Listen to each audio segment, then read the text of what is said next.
You are listening to Season 2 of The Diary of a Wannabe Writer, the short and often daily podcast in which I chronicle my life and attempt to be a writer by writing daily. Sometimes.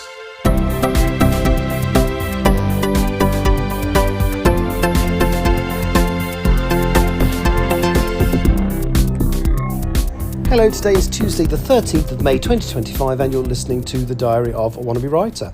And it's it's my last day in Phoenix today, so it's not till this evening, but I do fly home this evening. The flight leaves at 8:40 p.m. local time, so it's actually UK time, the wee small hours of tomorrow, and I fly back to Heathrow. I managed to get a business class seat again, which is lovely. And yeah, just reflecting on the last few days, I wasn't really that keen on coming. I knew I would because I'd promised my friend I would, but I wasn't filled with enthusiasm about it, and actually I've really enjoyed it. You know, it's actually quite nice to be somewhere and I'm not thinking about work. So for example, if I was working on the flight home tonight, I would spend most of today asleep, because, you know, if it takes off at 8:40, we're probably picked up at the hotel at 7 or maybe earlier, depending on the transfer time to the hotel. Probably less, actually, because the hotel's not far from the airport here. So that means wake up at 6:30, something like that. So I would have gone to bed in a couple of hours and tried to get some sleep for the flight home. But I don't have to do that because I've got a nice business class seat, hopefully.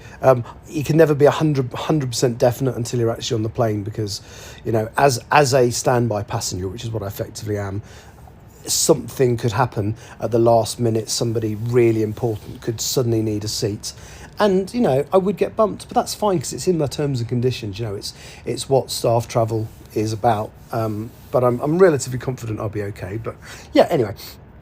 So I wasn't looking forward to this particularly, and I've actually really enjoyed it. The graduation ceremonies were a lot more interesting than I imagined. The speeches given by the academics were very interesting. There was a lot of veiled through to outright references to what's going on politically at this moment. As I say, the moment where this woman who mentioned that she started her career at this university as an immigrant student, and she got this kind of massive, slow to build, but it's kind of this sort of couple of people clapped and then it built and it built and it built and just became this gorgeous moment, which I kind of over-enthused about yesterday.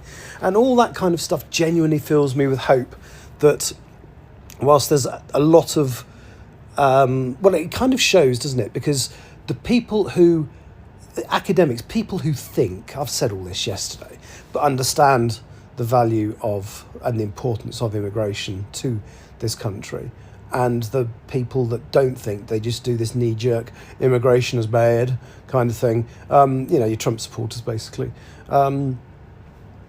Yeah, they're not thinkers, they're just people who are almost, they're buying into the scapegoatism that you know, the fact that the administration are using immigrants as scapegoats for all the bad things that are happening in the country.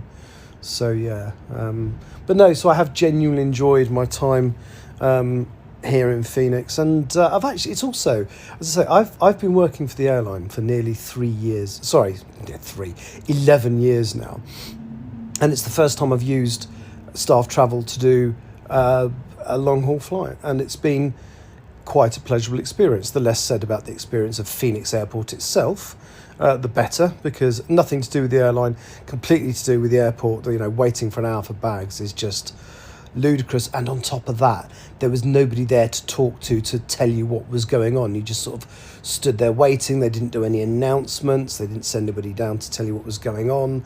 It was just a bit pathetic. So yes, not impressed with Phoenix. Is it Sky Harbor Airport? You know, and they pride themselves on being one of the better airports in the country according to their website. Oh dear, is all I can say to that. And on top of all that, I've managed to get 4 chapters read through. And yeah, I never did use a Waymo, which is the automatic, the driverless cars, but I shall maybe do that next time. I have downloaded the app, I just never got the opportunity. So my kind of thoughts were yesterday, because I was supposed to go to dinner with my friend after I came back to the hotel, but she had she probably was told this but hadn't noticed. There was a meal, you know, with all her colleagues and professors and stuff, which either she'd probably forgotten, to be honest, or hadn't read an email properly. Very like her. So we didn't meet up yesterday, and in a way, I mean, I was tired and I was actually quite glad not to have to, but in a way it was a shame because, you know, spent quite a lot of time with her boyfriend and her bestie over the last couple of days, and I've actually enjoyed their company, so it would have been nice to say goodbye and thank you and things, but that is not likely to happen, unfortunately, but that's no biggie. So I have to check out of my hotel in just under 2 hours. Well, I say just under 2 hours, but they've actually given me an extension till midday. So I've got an extra hour here. And then I'm just going to wait in the lobby until my friend can come and collect me. And we're going to do something for the day. And then, yeah, I want to be at the airport for about 6 o'clock, which is 2 hours and 40 minutes before takeoff. So I'll get checked in. And yeah, it should be rather pleasant. So yeah, I've enjoyed some time in America. Who'd have thunk it? I've got 4 chapters through the screen read phase, which means I'm ready to sign them off when I get home, using on paper. And I'll probably get another one done. I'd like to try and get chapter 16 done today on the flight. It's the big long chapter where the presentations. I'm talking about Empress of the Trees. It's the big long chapter where the presentations are given to the 2 government ministers who are responsible for the environment. And then it has the moment at the end where Mackenzie kind of just can't deal with everything that's happening and legs it, which then sets another train of another train of circumstances in motion. So yes, it's a long chapter. It's 25 pages. Double spaced A4, font size 11. God, you needed to know that. So it's about 9,000 words. It's one of my longer chapters, but it's got a lot in it. So that's cool. Right, that's me for today. Next time you speak to me, next time I speak to you, sorry, I'll be on the way home, or I should be at home.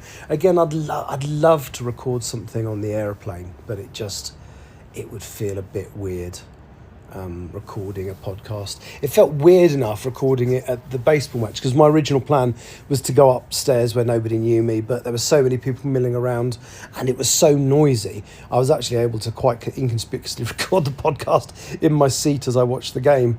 But anyway, that's me done. Thank you very much, and I will talk to you tomorrow, hopefully from the UK. Take care. Bye-bye. You have been listening to The Diary of a Wannabe Writer. For more information about what I'm writing, go to linktr.ee/Richard Writes, capital R, capital W, where you can find details of my website and social media. I may see you there.